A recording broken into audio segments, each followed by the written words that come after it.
6 تا پک کیمدی خریدم. قیچی واقعا چرا نمیبره؟ خب خودم بریدمش. یعنی از قیچی هم قیچی های قدیم ها.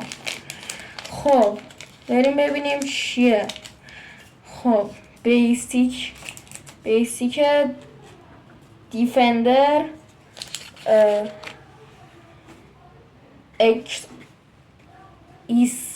ایکسل دیساسی این موزه 7 سینه که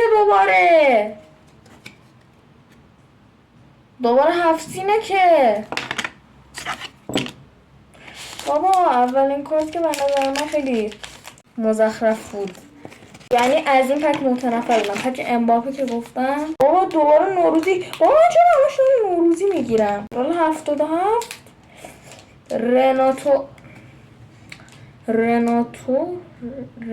رناتو سانچز خب بچه ها این پک رو راضی بودم. رونالدو داشت.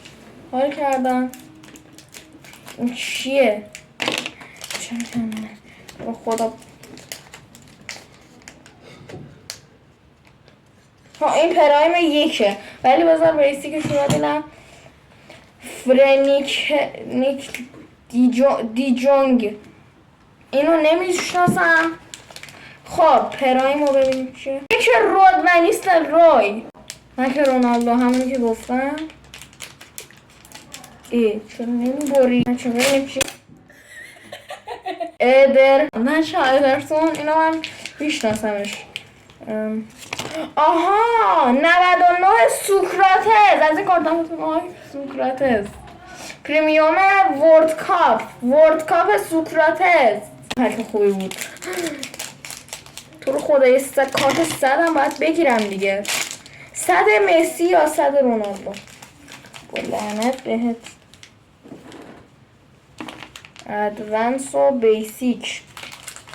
وایسی دارم ببینم. بچه ها که نمیشناسمه. برنان جانسون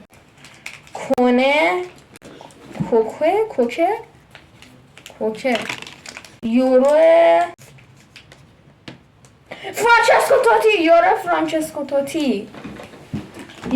فرانچسکو توتی یس. خب اینا هم چه چرت و پرت همش. بچه نه